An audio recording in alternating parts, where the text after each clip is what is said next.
only administrative point is that bathrooms are across the hall. If you go out and sort of down, they're on the opposite side of the hall. And then my colleague Sienna Marobe Singh is also here, so if you have any NYU questions, come to us. But welcome. Thank you so much. Hi everyone, my name is Maya Fino. I'm with the Center for Constitutional Rights, who's co-hosting. I am now going to introduce our speaker. Maurice Carney is one of the co-founders of Friends of the Congo and currently serves as the organization's executive director. He has pursued a Pan-African solidarity mission for the past 25 years to build a global constituency in support of the Congolese people as they strive to fulfill Lumumba's vision of a free and liberated Congo. His educational and professional background focused on Black and African politics, having attended Grambling State University, University of Akron, and Howard University, and worked with the Joint Center for Political and Economic Studies, the Congressional Black Caucus Foundation, and Reverend Jesse Jackson's Rainbow Push Coalition. Awesome. Thank you. Thank you. Thank you. Thank you to the Global Justice Clinic for inviting us, Friends of the Congo. Thank you to the Center for Constitutional Rights. We've been working for some time to try and make this happen. So we're humbled and honored to have the opportunity to address you, particularly within the context of Black August. And Black August, as you know, symbolizes resistance, a radical tradition from Black folks, Africans abroad. Big ode to Jonathan Jackson and freedom fighters of the 1970s. And they come in a tradition that is grounded in really two realities of people of African ancestry, whether they're at home or they're abroad. One of my mentors, Dr. Ronald Walters of Howard University, written a book on Pan-Africanism. He said that our journey as a people has been grounded in resistance, wherever you find us, and to community building. And Black August definitely speaks to those principles that Dr. Walters talked about. Now, with Friends of the Congo, we're an Pan-African advocacy institution. It's based in Washington, D.C. And we come in the tradition of Africans abroad who've always looked back to the motherland, to the continent. If we take, for example, the Friends of Abyssinia, it was formed in the 1930s. The likes of C.L.R. James and Amy Jacques Garvey, Tom Mboya, they all were on the outside. And they established the Friends of Abyssinia because Ethiopia was under attack by the Italians. And they rallied in a Pan-African collective in order to address their brothers and sisters back home, to be in solidarity with them back on the continent. So what Friends of the Congo is doing today comes in that tradition. We're not doing anything new. We are just striking our blow in our generation, right? Fanon talks about each generation has find its destiny. Once you find it, you either fulfill it or betray it. We submit to you that our generation has a responsibility to the heart of the African continent, where, in fact, Fanon said, the fate of all of us is at stake in the Congo. Right? In his book, Toward African Revolution, he lays that out. And those statements were certainly providential, because when he talked about all this, Certainly he was talking about Pan-Africans, Africans at home, Africans abroad. But as we will discover, Congo is central to the entire planet for a host of reasons, which we'll lay out. So, Friends of the Congo comes in that tradition, that Pan-African tradition, of Africans abroad engaging with our brothers and our sisters on the continent. And in doing that, we were established with two overarching aims as an institution. One is to raise global consciousness about what's transpiring in the Democratic Republic of the Congo.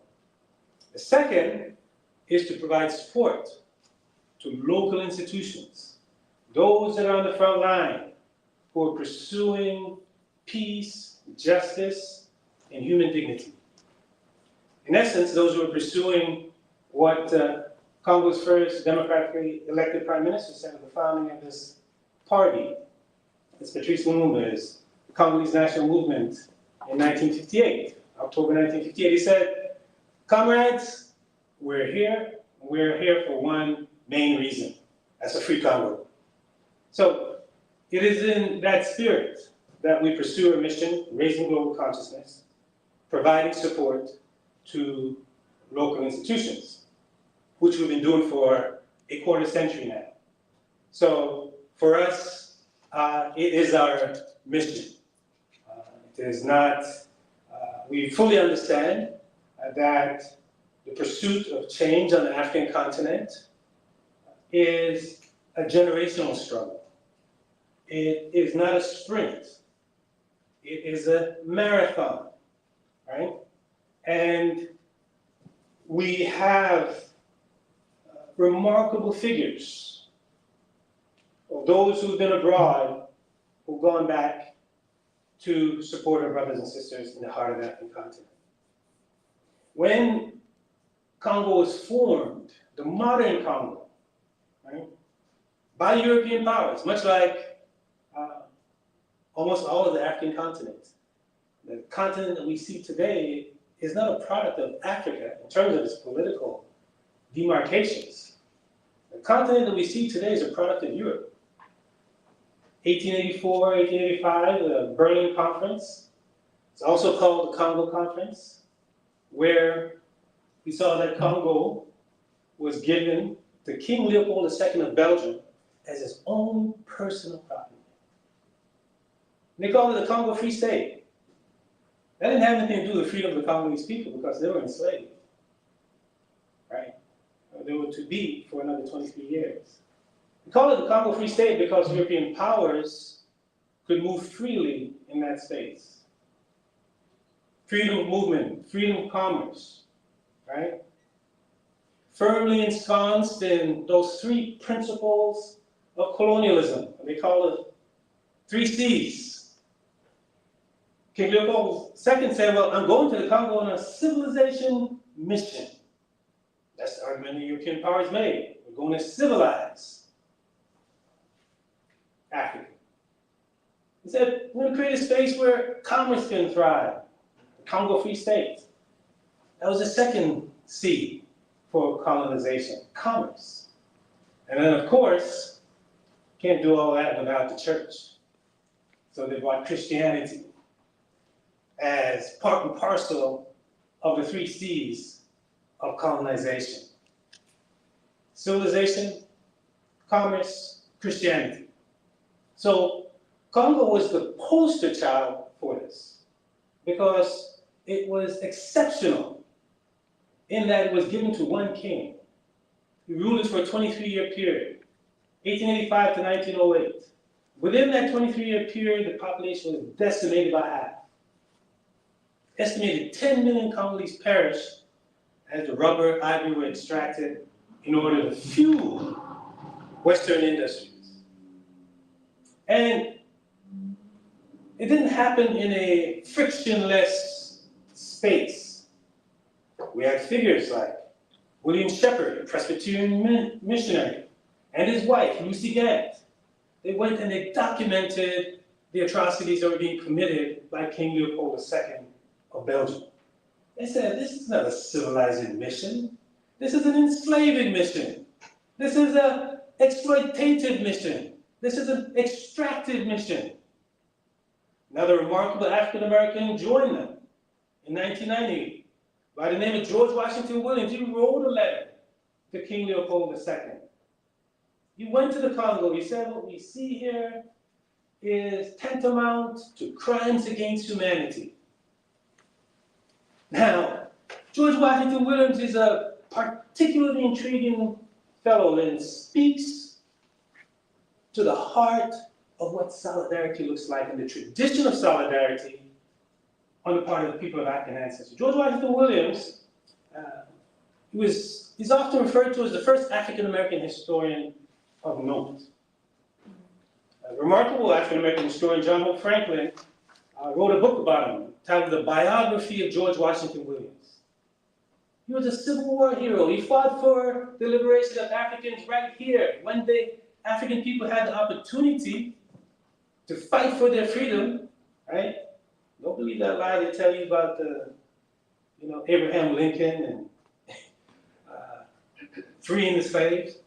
What Abraham Lincoln did was give the opportunity for Africans here to pick up the gun, to fight for their own freedom.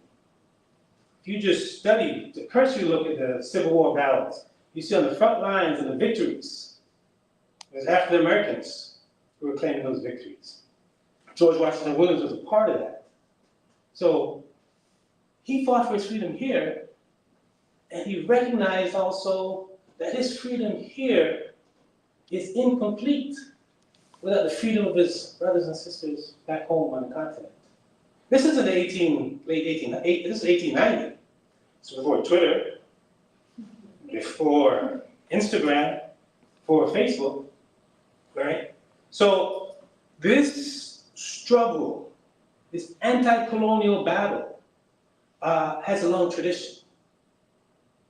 And as a result of their work, the William Shepherd and Lucy Gantt and George Washington Williams, you had what grew to be one of the largest movements, international movements, around human rights at the dawn of the 20th century. We have figures like Roger Casement, Ed Morel. They wrote a book called Red Rubber, formed Congo Reform Association, had members like Booker T. Washington, and they were successful in their goal of getting Congo out of the hands of King Leopold II. However, although they got Congo out of the hands of King Leopold II, Congo wasn't turned over to the Congolese people. In 1908, it was turned over to the Belgian state. And then they ruled Congo as a colonial outpost. So the extractivism, the exploitation, the plundering of Congo's riches for the benefit of the West continued. Probably most notably, it's uranium that was used in the Manhattan Project that developed the atomic weapon here in the United States, where the bulk of the overwhelming majority of the uranium that was used, those weapons that were dropped in Japan, came out of the Congo. Remarkably, historian Susan Williams has a book, Spies in the Congo, that documents that beautifully. So what you'll notice is there's an uncanny correlation or association with advances in technology, whether it's the auto industry at the dawn of the 20th century, nuclear or atomic weapons in the middle of the 20th century, cell phones, the end of the 20th century, electric vehicles at the dawn of the 21st century. You find that at the bottom of those advances are minerals that are being extracted from the Congo: rubber, uranium, coltan, cobalt, all powering industries in the West. At the same time, in the spirit of Black August, the Congolese people resisted every step of the way. Right? Simon Kimbangu resisted Belgian colonialism. Spent more years in prison than Nelson Mandela because of his resistance. Patrice Lumumba, first democratically elected prime minister of the Congo, 1960. Said we want to use Congo's wealth for the benefit of Congolese in particular and the benefit of Africans in general. He was a nationalist and a Pan-Africanist, radicalized by the very same Fanon, 1958, All African Peoples Conference, the first Pan-African conference to take place on the African continent, organized by Kwame Nkrumah, first president of Ghana. And right in tow with them, George Padmore, remarkable Pan-Africanist from the Caribbean. Now think about it. When we talk about Fanon, you know where Fanon is from? Martinique. Where did he burnish his revolutionary zeal? Algeria. George Padmore, from the Caribbean, Trinidad. Where did he burnish his revolutionary zeal? Ghana with Nkrumah. So, if you look at our history, Africans at home, Africans abroad, we've always found a way to struggle against systemic oppression, white supremacy, capitalism, imperialism. We don't make the best of us, the best that we produce, don't make the distinction between those at home and those abroad. Malcolm probably said it best. Malcolm developed an organization as the Nation of Islam called Organization of Afro-American Unity. In the spirit of the Organization of African Unity, that was established in 1963. Malcolm would almost always talk about the Congo. He centered the Congo. Loved Lumumba. Said Lumumba was the greatest African to ever walk the continent. Malcolm is right here, up here in Harlem. That was his base. And he would show films on Congo and talk about Congo. And somebody, folks in the audience said, why are you talking about Congo? We catching hell right here in Harlem. Man has got his foot on our necks, right here. Why are you talking about Congo, Malcolm? And Malcolm retorted, my brother just talking about the side of his neck. It's important for him to know. As long as we think we have to get Mississippi free before we free the Congo, Mississippi will never be free. So the intersection, the connection of this global oppressive system, catching hell in Mississippi, the same system that makes people catch hell in the Congo. Malcolm articulated that some 60 years ago. So it's in that spirit and that tradition that we organize. Friends of the Congo organizes without that distinction, that we're global African people. And what happens in the Congo affects us irrespective of where we are on the planet. So, in advancing that solidarity effort, in the tradition of all those people that I've laid out to you, those figures, those remarkable freedom fighters, we see that the Congo continues to hold a special space. And not just contemporarily, but historically. If you look at the Africans that were trafficked from the continent, going back to the early 1500s. According to Emory University's slavery database, you check out a website called slavevoyages.org. They say, and also UNESCO documents it, they say almost half the Africans who were trafficked from the continent to the Americas came out of the West Central African region. Congo Empire, part of the continent. So Congo has been central to our journey from the very beginning, past 500 years. And it remains that way today. When Larry Devlin, the chief of station of the CIA, he wrote a book entitled Chief of Station, Congo.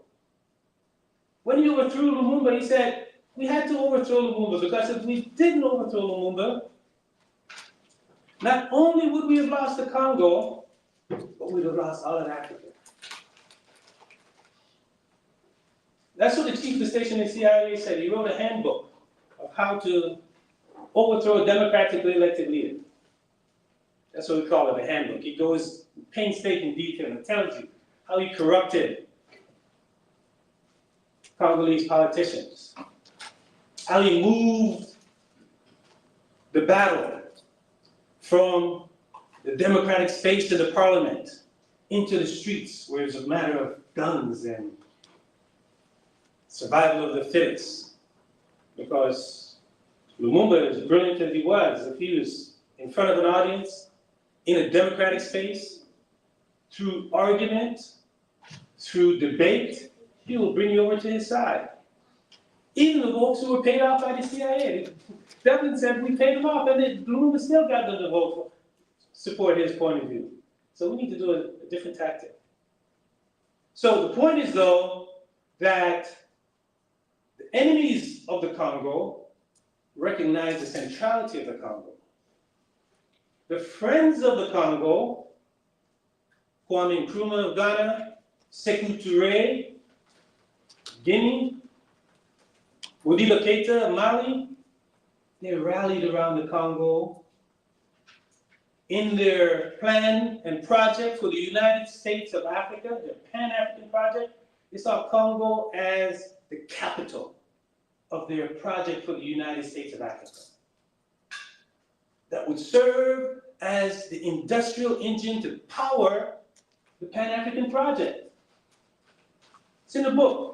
And Nkrumah wrote about 14 books. Only one on a particular country, the challenge of Congo. And he lays it out right there, how he and Lumumba had an agreement that Congo would serve as the capital of the United States of Africa. Touré, Nkrumah, oh, they sent support to Lumumba. Probably most notably, if you've seen Soundtrack to a Coup d'etat, a remarkable Pan-Africanist by the name of Andre Blouin from Central African Republic joined Sékou Touré in 1958 to organize the Guinean masses to say no to de Gaulle and France's referendum to keep its colonies a part of France-Afrique.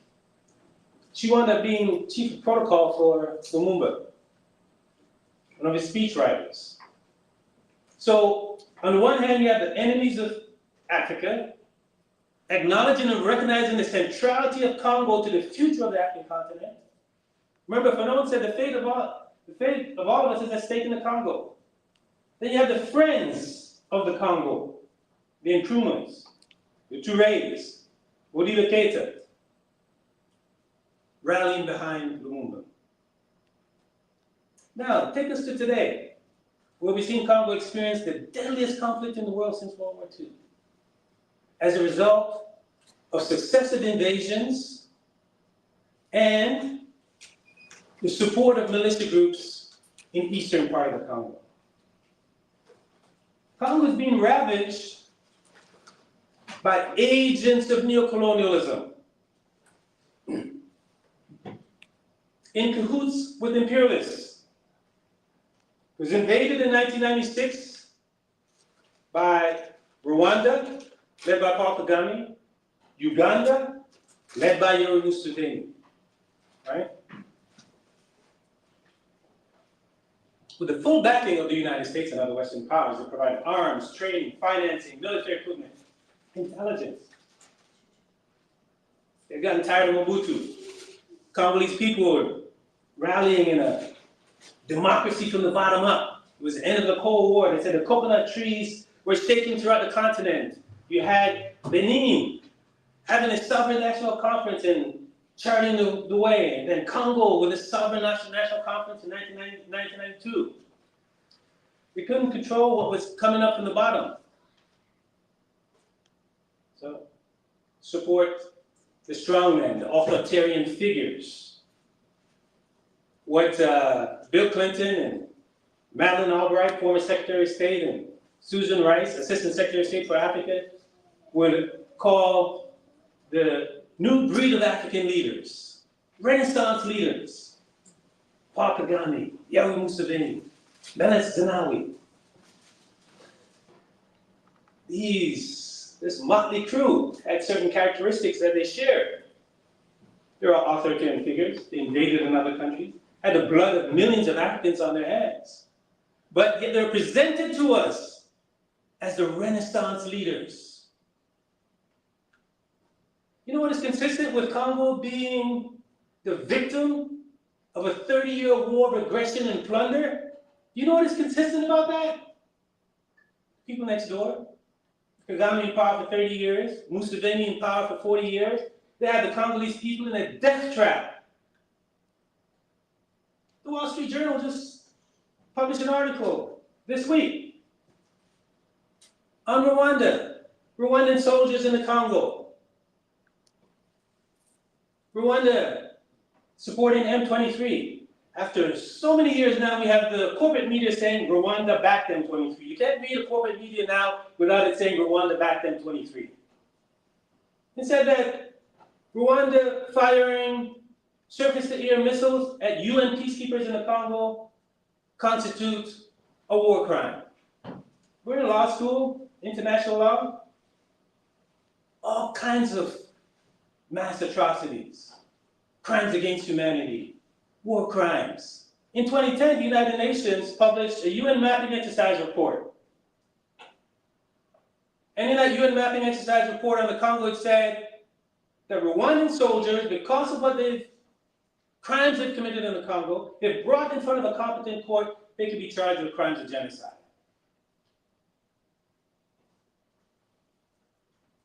So, these agents of neocolonialism, unlike the Pan-Africanists of yesteryears, the Musevenis, Kagames, they've ravaged the Congo.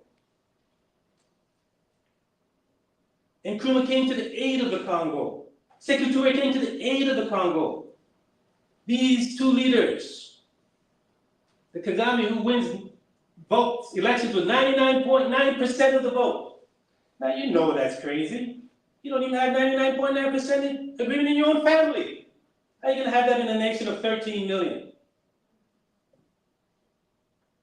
Challenges, and it puts you in a space of cognitive dissonance if we follow the narrative of the global elites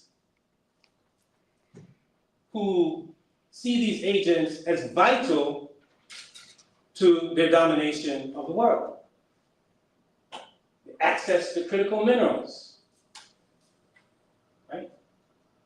Kagame makes himself available to the West. Said to Netanyahu, hey, you're trying to get rid of your asylees? Send them to Rwanda. Netanyahu sends them asylees to Rwanda. Said to Boris Johnson when he's Prime Minister of England, hey, you want to get rid of your asylees? Send them to Rwanda. But for the British courts, they would have sent them to Rwanda. Today, with Donald Trump, he said, hey, Trump, detainees you send to El Salvador, send them to Rwanda. They've already sent an Iraqi, and they're lining up an agreement to send others. So Macron calls, knocks on the door. Hey, we got some problem in Mozambique, Cabo Delgado. Our company, Total Energies, the natural gas there, they're being threatened by militia groups. Kagame said, I'll send my soldiers, go take care of it, on behalf of Macron, on behalf of Total Energies. Which is not so wild to believe, because if you look at France's soft power globally, Rwanda stepped up to say, hey, we're at your service. Former Foreign Minister of Rwanda, Louise Mushikiwabo, she's currently the Secretary General of the Francophonie. The Francophonie is the French corollary of the British Commonwealth. Promotes France's soft power globally. So these Pan-Africanists that people talk about, the Kagames and Museveni's, the Pan-Africanists that we're aware of in the Alliance of Sahel States, they're kicking France out.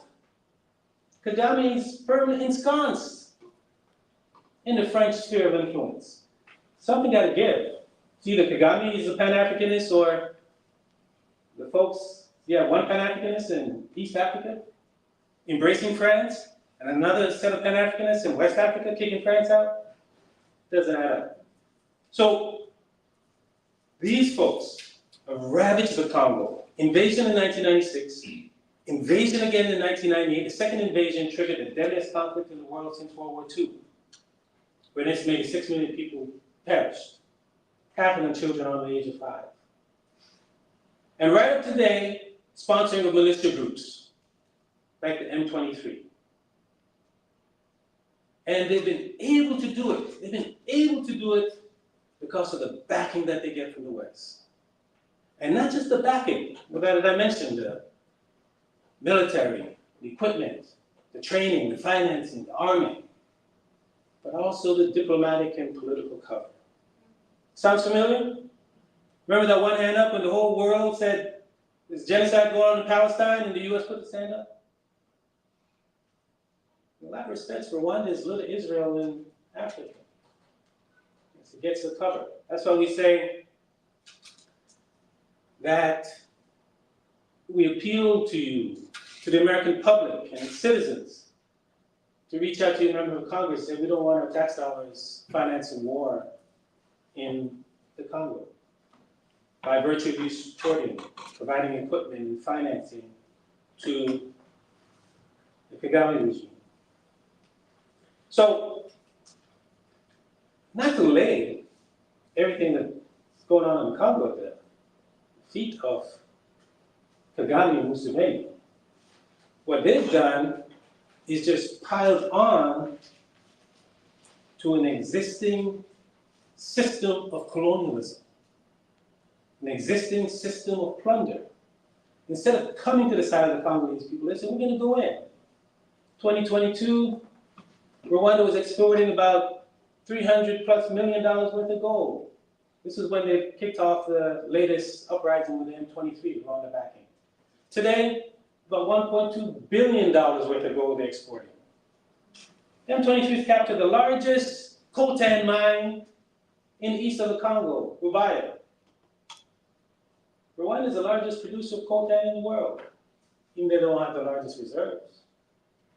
So it's to their benefit to pile on, right? I've shared with you from enslavement, late 1500s to late 1800s,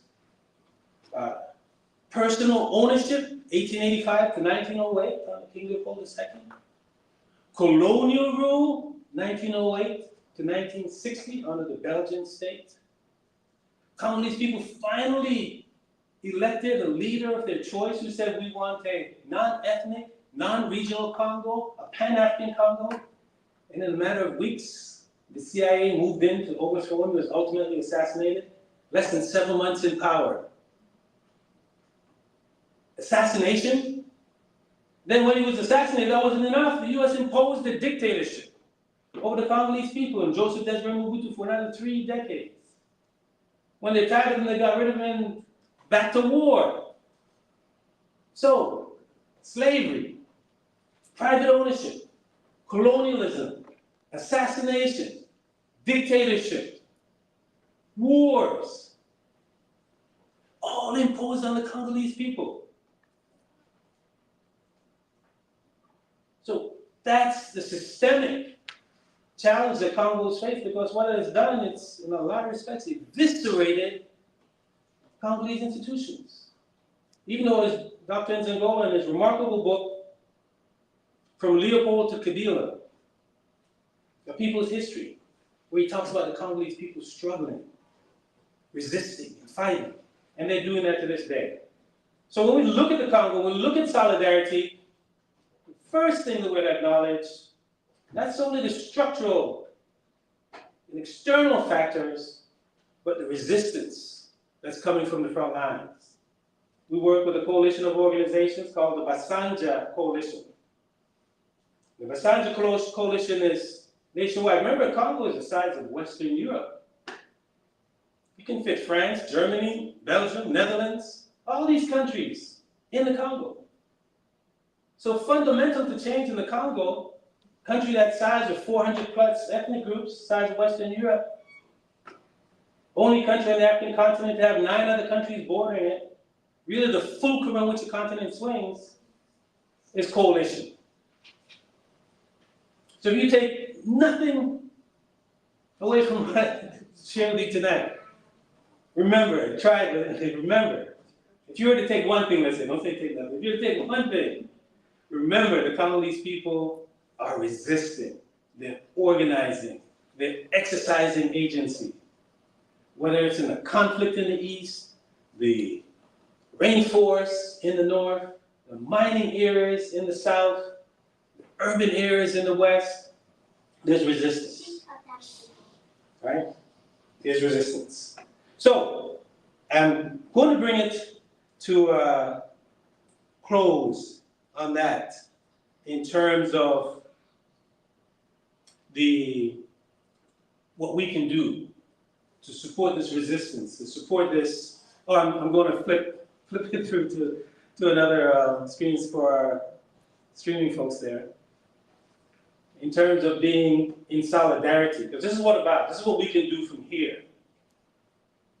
Assuring you, sharing with you that there are folks on the ground resisting. They're not just asking for help and come and see, and suffering and genocide and all of that. No, they're resisting. And their resistance is grounded in Amilcar Cabral's agro-liberation. We may be familiar with it called decolonization. Right? Resistance is grounded in agro-liberation. That means they're returning to the source. The Mbuti people, the so-called Pygmy, they have a saying, apa apa, from right here, from where we are. We're going to free ourselves from right here. We're not looking to you in Washington. We're not looking to you in Paris, looking to you in Brussels and say, woe is me, come and save me. You want to be in solidarity with us? We're down. But we're grounded in the agro-liberation philosophy, in the Mbuti worldview of apa apa. So what can we do to join with what's already being done in the Congo? Understanding that with its colonial legacy and the remarkable forces against the Congolese people, at least 5 of them that are operating right now. I mentioned a number of them to you already. Neighboring countries like Rwanda and Uganda, invaded twice, waged a 30-year war of aggression and plunder. You have foreign governments that back them. France, Belgium, US, UK, the second force. You have multilateral institutions like the World Bank, International Monetary Fund. World Bank wrote Congo's mining laws coming out of the war. Its sister organization, the International Finance Corporation, invested in mines in the Congo. And you have multinational corporations all up and down the supply chain.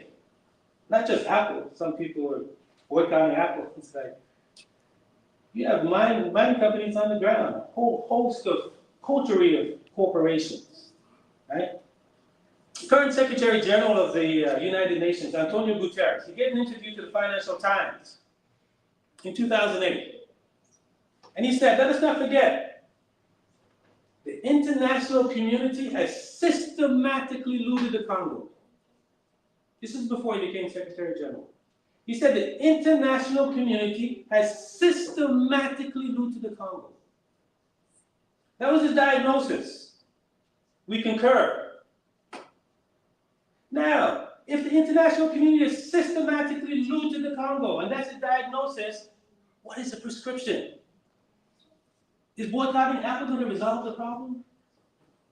The prescription must be systematic and structural in nature. And it's got to come from the people. Because that fifth force against the Congolese people is their own local elites. They're in bed with the global elites. They're in cahoots with Donald Trump. When Felix Tshisekedi, the current president, saw that the deal that Trump was trying to force down Zelensky's throat in Ukraine wasn't going through, he said, hey, come and get our minerals. Let's go enter into a deal. African intelligence says it's a $3 trillion deal. Let me say hyperbole here by African intelligence, but it gives you a sense. If, economists say there's $24 trillion worth of natural wealth in the Congo in terms of natural resources. So Donald Trump said, yeah. And, we're going to do a peace deal and clear the way for U.S. investment and corporate investment in the Congo. And that peace deal will be tethered to a minerals deal. And Bill Gates and Jeff Bezos said, yeah, it's time. Through their company, Cobalt Metals, and even Michael Bloomberg, right here. Michael Bloomberg, Bill Gates, Jeff Bezos, Amazon, they have a company called Cobalt Minerals. Say, yeah, let's go get the lithium in Manono, southeast of Congo. They raised $1 billion so far. Donald Trump's co-chair of his campaign finance at Gentry Beach out of Texas said that Rubaio mine that was captured by the M23 and the Rwandans, hey, we want it. We're ready. Right? All these folks are mobilizing to get access to the Congo's minerals at the expense of the Congolese people. And that's not just me saying it. We invited 4 women to Washington in June. They said, we don't know about this peace minerals deal. We weren't included. We weren't consulted. Right? So these 5 forces working against the Congolese people, neighboring countries, foreign governments, multilateral institutions, multinational corporations, and their own local elites. So the extent to which we can be in solidarity with the Congolese people to strengthen their hands, to put pressure on the outside. We said they're really, on a call to action, inspired by Lumumba. Lumumba, in his last letter to his wife, Pauline, before he was assassinated, he was speaking to the Congolese people, and he said, we're not alone. Africa, Asia, free and liberated people from every corner of the world always be found by the side of the Congolese. So it's in that spirit that we're building this global solidarity undertaking in support of our Congolese brothers and sisters. So, how can you be a part of this? What action can you take? Global awareness. Awareness is key. Encourage you to spread the word. If you follow us on our social media, we're at Congo Friends on X and Facebook and TikTok, YouTube, Instagram. I think we're broadcasting live on Instagram now. Spread the word, that's key. Invite Friends of the Congo to your community or your institution. The Global Justice Clinic has done, and Center for Constitutional Rights. Your community, your institution, invite us in so we can ground with you and share with you concrete ways you can get involved in addition to your inviting us in to share with you the work that Friends of the Congo is doing in solidarity with our frontline partners, the Basanja Coalition. Screen our recommended films. One of the key initiatives that the Basanjo Coalition has is knowledge production. See, part of the colonial legacy is that colonial prism through which we see the Congo and Africa. You know, Africa is a dark continent, and a la Joseph Conrad, Congo is the heart of darkness. The people are imbued with certain atavistic qualities that condemn them to perpetual violence. Therefore, 6 million Congolese can perish and it doesn't faze us, it doesn't move us, because those people are less valued. So we bring this colonial prism of darkness to the Congo in particular and Africa in general. So the indigenous people are writing books, producing films. We have 3 films on the mining areas. 2 films in the rainforest. One is being filmed right now on the peatlands. 2 films in the conflict area. So there is no dearth of content coming from the ground.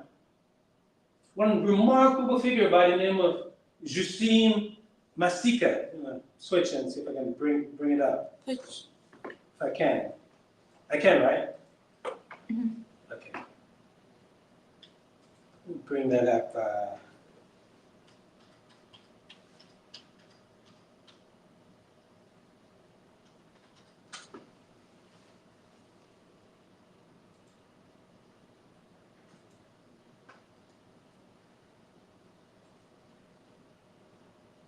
This remarkable woman by the name of Justine Masika rescued some 18,000 women who were victims of sexual and gender-based violence. And she wrote about it in a book entitled Women Resist War. So Congolese on the front lines are writing books, producing films, writing chapters in books, articles, and that knowledge production is part of shifting the narrative, part of dismantling the colonial gaze to say there's nothing but darkness there, there's light. Reverend Sister Lauren right here with us. Got her own work. Lauren, say hello to everyone. She just wrote Child of Congo, remarkable poetry book. Hopefully you brought some with you that people can get before they leave today. Right? So, as a part of our efforts, right? Could you present from the beginning? Present again? Top left. Thank you. No, below, right there. Thank you. Right there, okay. Okay. So part of our efforts is to showcase this knowledge production coming out of the Congo. So global awareness, spread the word, invite us to your community, screen recommended films, should have purchased the books. We also want to apply pressure. Apply pressure to elected officials and decision makers, multinational corporations, corporate media. I shared with you, corporate media is finally saying Rwanda back. M23, they're towing the Rwandan line. You know, CNN interviewed Paul Kagame and said, your soldiers are you, Larry Madoff asked, are you soldiers in the Congo? He's the head of state that just won elections, 99.9% of the votes, right? And he said, I don't know. And they let that slide, right? Even in the peace deal that was signed on June 27th, I don't know how the Congolese government signed it, but it was signed on June 27th. Rwanda said that what did they say? We're implementing defensive measures. Defensive measures, right? When that's supposed to represent Rwanda's presence in the Congo. Defensive measures. Since January of this year, 7 million Congolese have been killed as Rwanda and the M23 captured 2 largest cities in East Congo. 7,000 Congolese killed. Hundreds of thousands internally displaced. That's to add to the 7 million, to include the 7 million that's been internally displaced. right?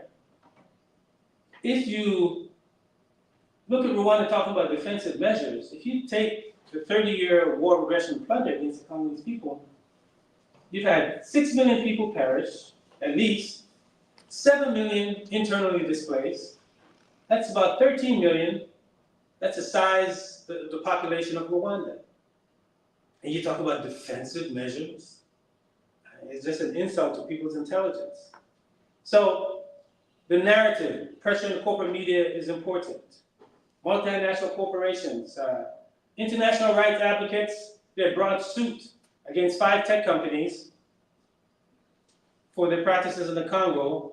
Unfortunately, it was struck down in the DC Circuit Court in 2024, and they've come back. They're targeting Tesla now in a lawsuit against Tesla. We'll share more about that. When the Congolese women came to Washington in June, they sat down with the Ways and Means Committee. The Ways and Means Committee embraced their words and said, we're going to try and do something. We talk about transparency. We're going to play our role, right, as oversight. Because when Trump and his senior advisor, Masabulos, talk about the minerals deal in the Congo, they said it's going to be backed by the International Finance Development Corporation, going to be backed by the Export-Import Bank. That falls in the purview of members of Congress for oversight. So the Ways and Means Committee, shout out to that, it got 50-something members of Congress, inspired by the Congolese women and advocacy on the part of associations in Washington, D.C., to get that process started. You know, Mr. Trump, Mr. Boulos, we want to know more about this deal. Transparency, oversight. So engaging the members of Congress, your elected officials and decision makers, key. Applying pressure. And one of the ways, another way of doing that, we have here, let's see if I can pull it up. If you go to freecongo.org, we have a letter writing campaign to members of Congress. It's the first thing there, send an urgent letter to U.S. lawmakers. We've had about 75,000 people send in letters. We need 750,000 people to let them know that this is a concern to U.S. taxpayers.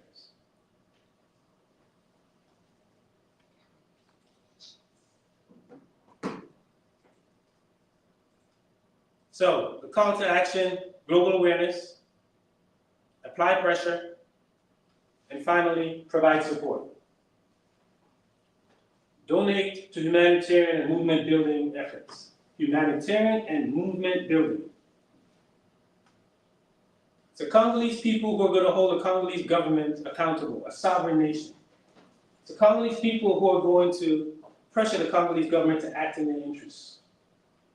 And we can be in solidarity with them. They're the ones who are ultimately going to bring about the change that's needed in the heart of the African continent. Not only for the benefit of Congolese, but for Africa overall. Amplify local and frontline voices and the narrative. Share with you the films, the book. That's a key role that we can play. We have, as an organization, Congo Week coming up. You go to congoweek.org. It's going to be a global teach-in, October 19th to the 25th. That's an opportunity for you to engage, not only in the global teach-in, global learning opportunity, but also global week of action, where you can amplify Congolese voices, where frontline Congolese voices will be engaging folks here at NYU and other universities and communities really throughout the globe. So amplifying local and frontline voices and narrative is key. Share contacts and networks. You may not be able to have the time and you juggling a lot, may not be able to fully engage, but you're connected to a network. You're connected to student organizations on other campuses. You're connected to institutions and communities that organizing around Palestine, organizing around Sudan. Maybe they haven't done anything in the Congo yet. Your NYU costs quite a bit to come to NYU, I'm sure. You may be connected to your family members who are part of donor advised funds or part of family trusts, encourage them to support the work that's being done in the Congo. So access to your network, maybe connected to some media outlets. Whatever network that you think you're connected to a musician, an artist who you may have influence on to do something around the Congo. So we encourage you to share those contacts with us. So awareness, right? Pressure, support. Concrete actions that you can take outside of just donating, right? And really can do all of that at freecongo.org. That's the action page. You go there, you'll see a host of things that you can do in order to support this movement around the Congo. And think about Friends of the Congo is we're holding space where we aggregate actions. We aggregate individual actions. So if you think, oh, as an individual, if I give $10 more, maybe 1,000 other folks who could give $10. That's $10,000. So we aggregate not just the giving, but all the other actions that you take. We hold space for that, where we leverage your engagement in order to implement those 3 elements that we laid out earlier. So I think I've spoken long enough. I may have run way over time, but I'll leave it there and open it for any questions, ideas, recommendations as we build this movement in support of our Congolese brothers and sisters,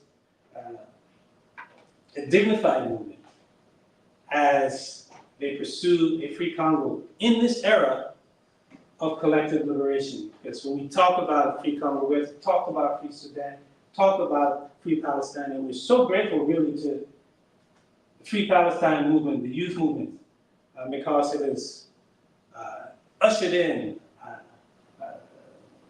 a breath of fresh air in those of us who've been laboring to get people to become aware of the Congo, to the point where our challenge today is really building our capacity to respond to those who want to be engaged, expanding our capacity so that we can fully maximize people's time and their energy, their resources around this movement. So we make that appeal to you to join us. Join us in this movement for peace. Join us in this movement for justice. Join us in this movement for dignity in the heart of the African continent. Not only for the benefit of the Congo, but Africa and the entire planet. So thank you so much, Global Justice Clinic and Center for Constitutional Rights, for inviting Friends of Congo in to share with you our solidarity effort and hopefully enroll some of you in being part, others of you in being part, because Maya and Alex and all, they're already enrolled. So we'll try to enroll the rest of you in this movement. Thank you again.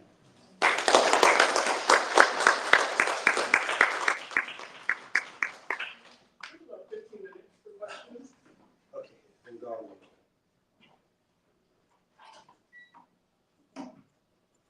Do I need to use the mic or is it okay? It might be good. Hello? Oh, okay. Hi, thank you so much, Maurice, for that wonderful presentation. Really learned a lot. My question is, and it's something I've been struggling with in conversation with people. I think generally, I think awareness is really important in terms of the Congo and just ensuring that people understand what's going on. But I feel like oftentimes the awareness doesn't get as deep as you got today about the role of Western powers and how this all came to be, and it sort of just becomes this sort of like, oh, there's a humanitarian crisis or another like civil war in Africa sort of thing, and yeah, and I think two things can be true, that there is a humanitarian crisis and that it's being orchestrated intentionally by people, and there needs to be more work to talk about that and hold people accountable. So I guess my question is, I think the campaign and some of the suggestions you made are really great, but just sort of how do you make that link more direct, right? That this isn't just, you know, this unfortunate thing that's happening in the Congo, but that our governments are playing a direct role and are quite aware of the role that they're playing, and get that across in a way that leads to any form of desire for accountability work in this area. Yeah, thank you for that question. It's a really good question. And really there are no shortcuts, you know, to it. We share with people that central to what you're talking about is political or popular education. That education component is foundational, right? We can't really expect people to be engaged on another level if they haven't been exposed or educated. So the education is key. We share with people, you know, we've been in people's basements, we've been in their homes, we've been up in the mountains in Costa Rica with 8 and 9-year-olds. We've been some places because education is so key. So that's one way I would share in terms of taking it beyond, you know, just simple awareness. It's fine to say, you know, as you said, talk about Congo and eyes on Congo. When you say that, you really have to have, okay, then what? Right? You know, it's like, okay, let's tweet about Congo, then what? Right? We really have to provide folks with concrete ways in which they can be engaged. And do you know, the thing about it is, one, you don't have to be an activist. You can be engaged based on where you are and your interests. We've had musicians produce songs, poets produce poetry. I use the example often, the film that we produced a film in 2011 entitled Crisis in the Congo, Uncovering the Truth. Crisis in the Congo, Uncovering the Truth. And, you know, the film wasn't our idea. It wasn't our idea. The film was the idea of filmmakers out of Hollywood. They said, we have these skills, we're filmmakers, we hear about what's happening in the Congo, we want to do something. We'd like to use our skills. So we're down, right? We wrote the script, we shared with them who to interview, they went and did interviews, they brought in folks who know how to work language, and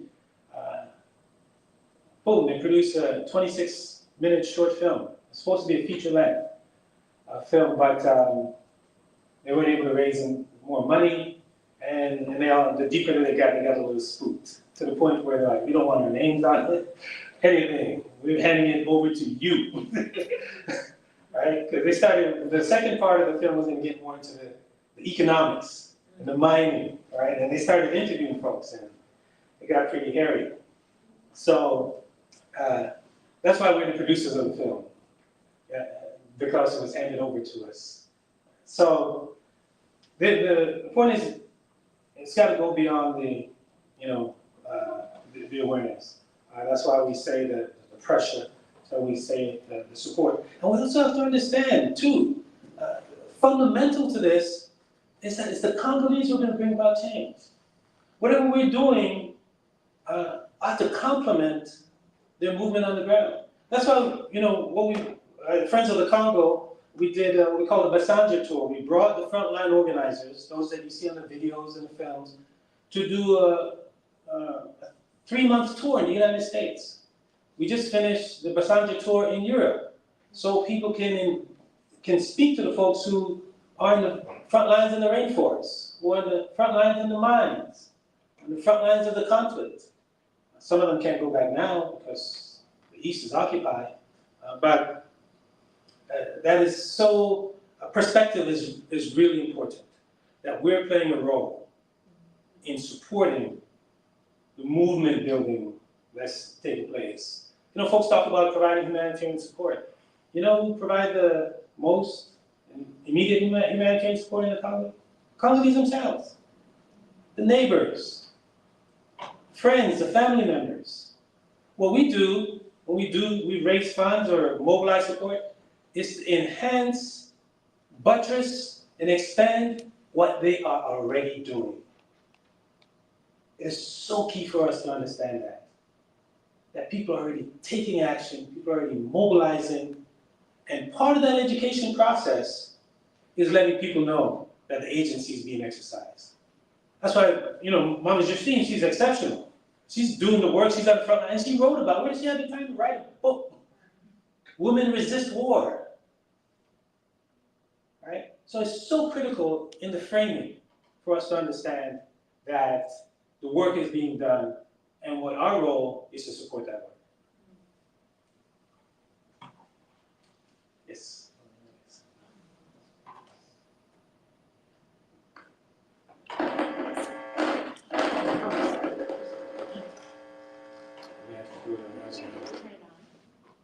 Hit it again. I can do it now.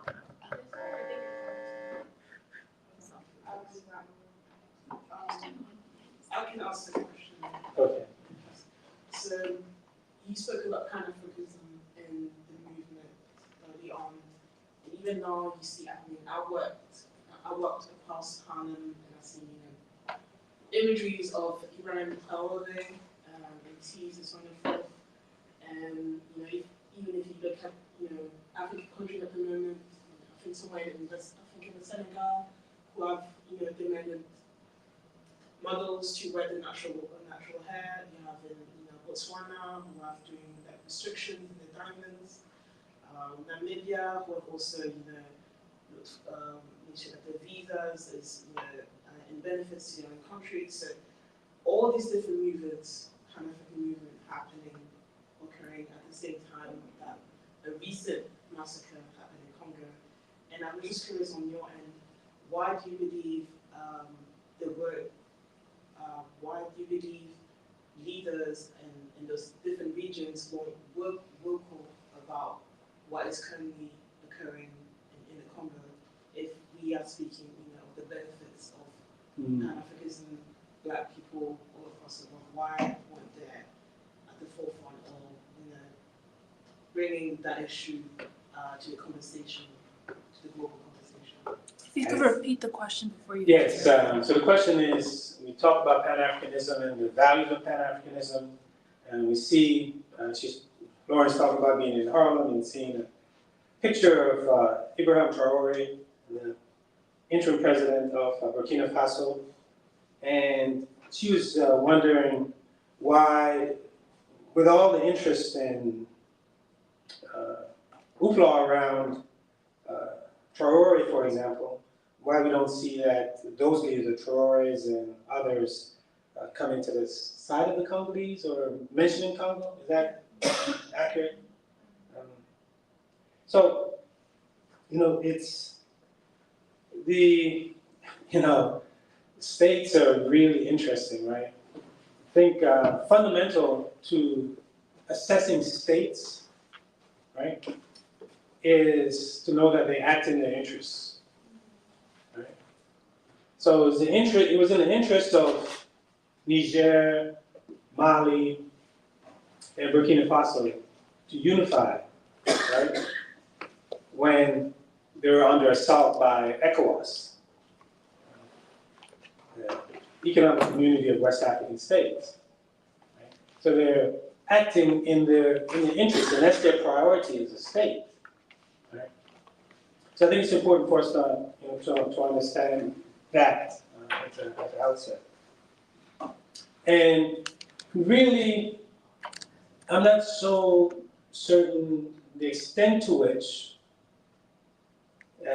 them speaking out or not speaking out makes a fundamental difference right now.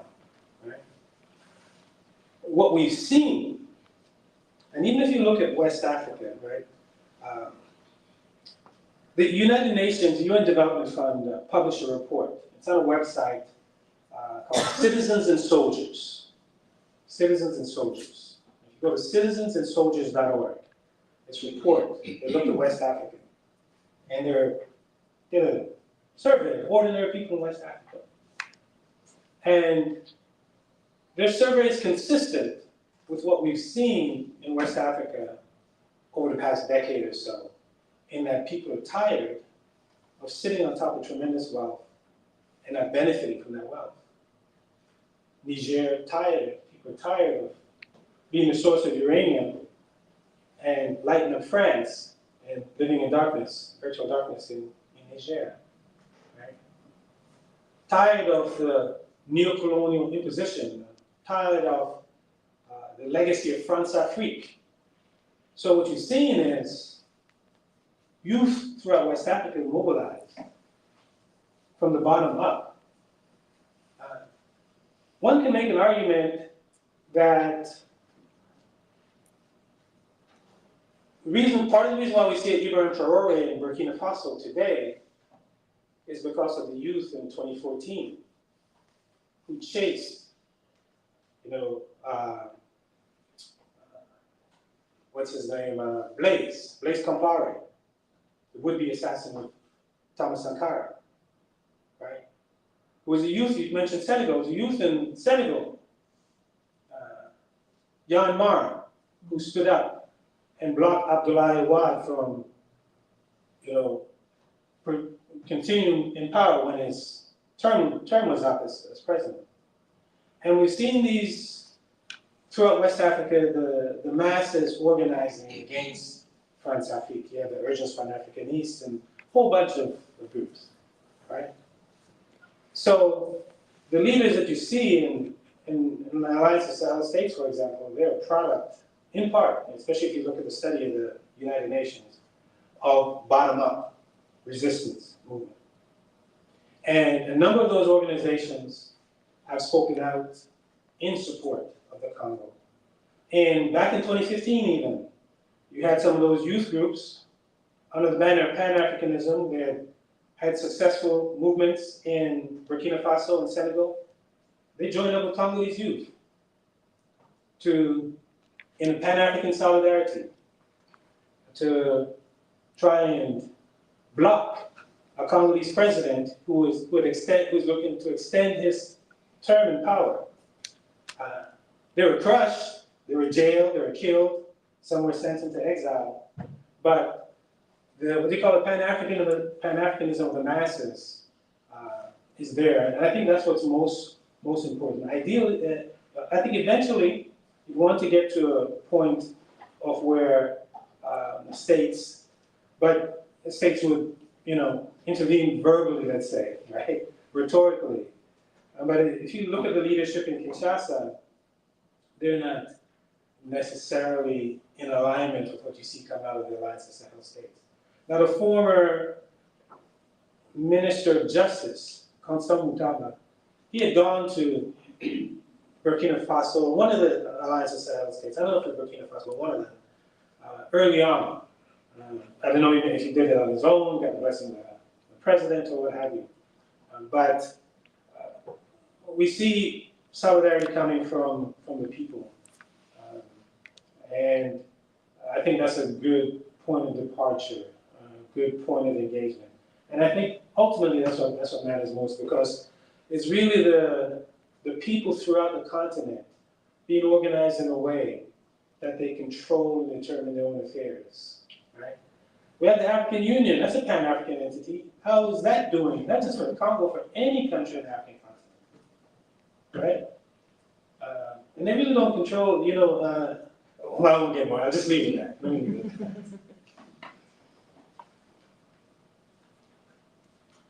I think there's another. Yeah, I know time is running out, so I'll close this out with the question that was submitted in advance. And the question is, what does global liberation actually look like? What do you think the common thread / universal struggle should be for actual unity on a global scale to occur? And did you have a question at the back as well? And I can take both questions.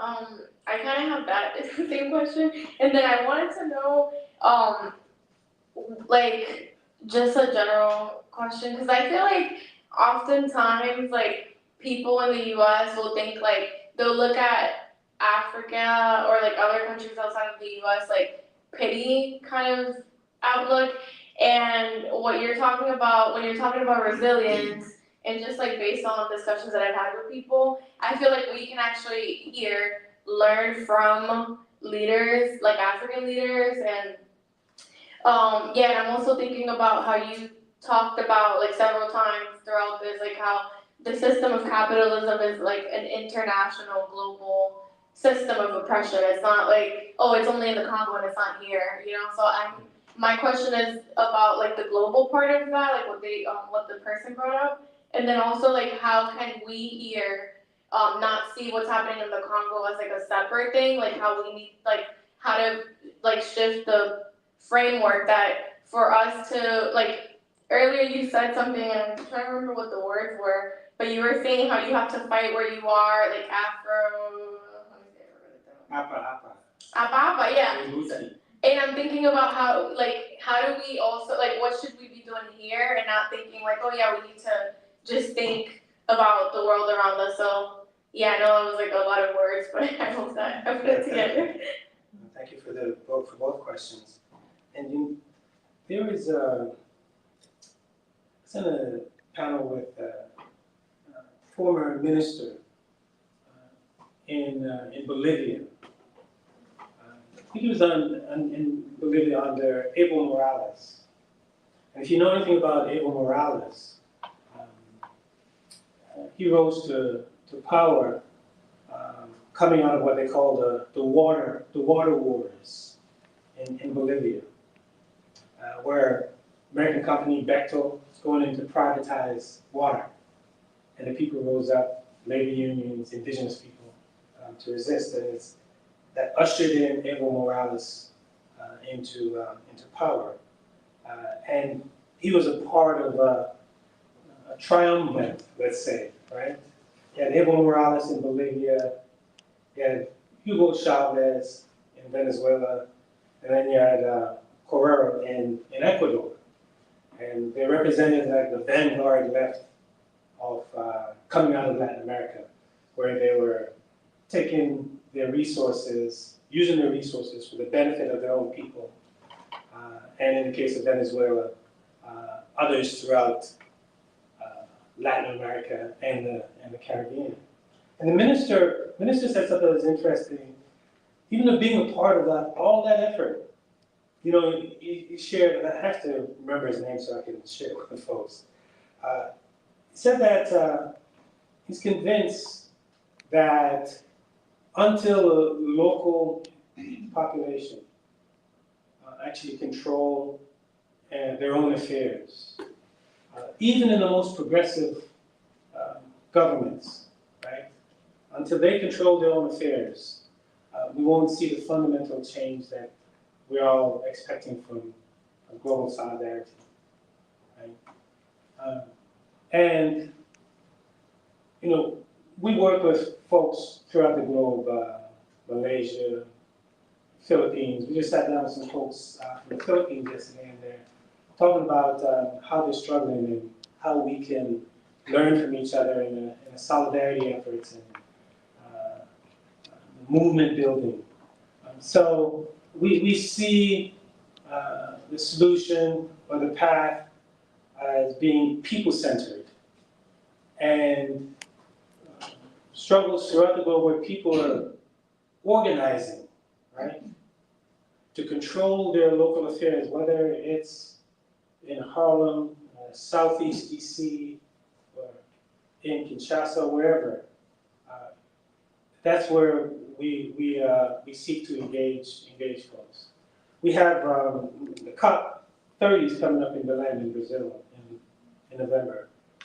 And leading up to that, we have people local people throughout the globe who are organizing and connecting and building with each other in a way to say that, we want to, not only for the COP, because the COPs are, but ongoing, that solidarity among the masses. So that's the path that we believe that where, when we talk about collective liberation, we've had people who have shared with us, some media folks in the Black community, folks have contacted them and said, you're talking too much about Palestine. What about the Congo? We say to them, no, that's contradictory. If the Palestine is the Congo, Congo is Palestine. That global system of capitalism, imperialism, they're unified. The global elites are unified.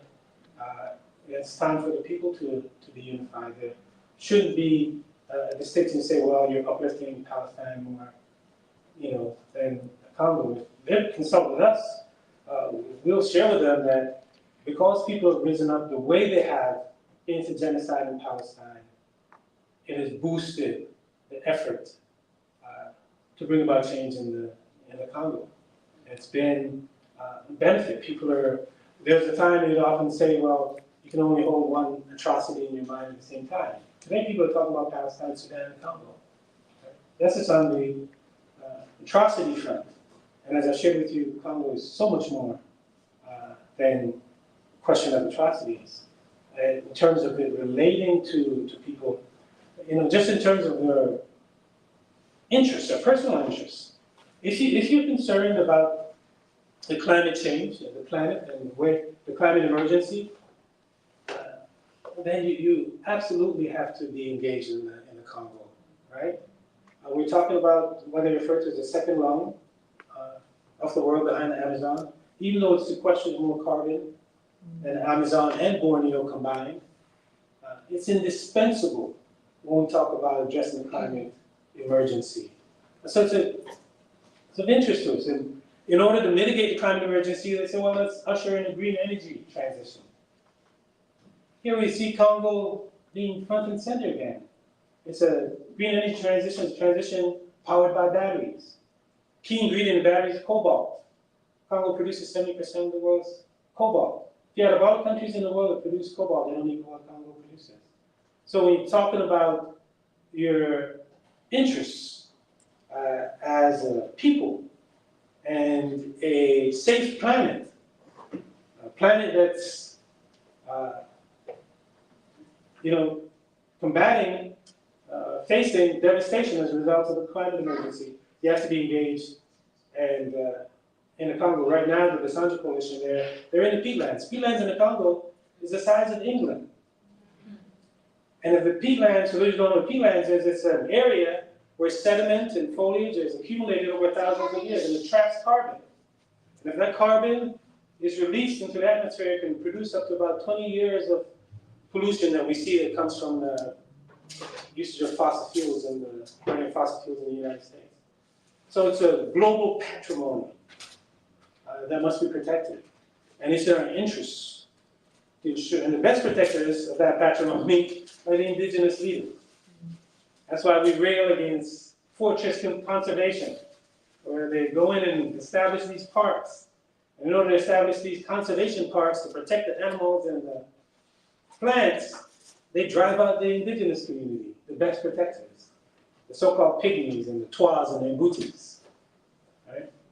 So it's in our interests to be in support of those on the front lines in the Congo who are protecting, the key patrimony of the planet. So thank you all so much for your patience and, putting up with me. It went much longer than I expected. I went like a Baptist preacher, so a little bit, but I really appreciate it. I hope you'll join the movement in one way or another. Invite us back, invite us to other campuses as we continue to build this movement for a change in the heart of the platform. So thank you.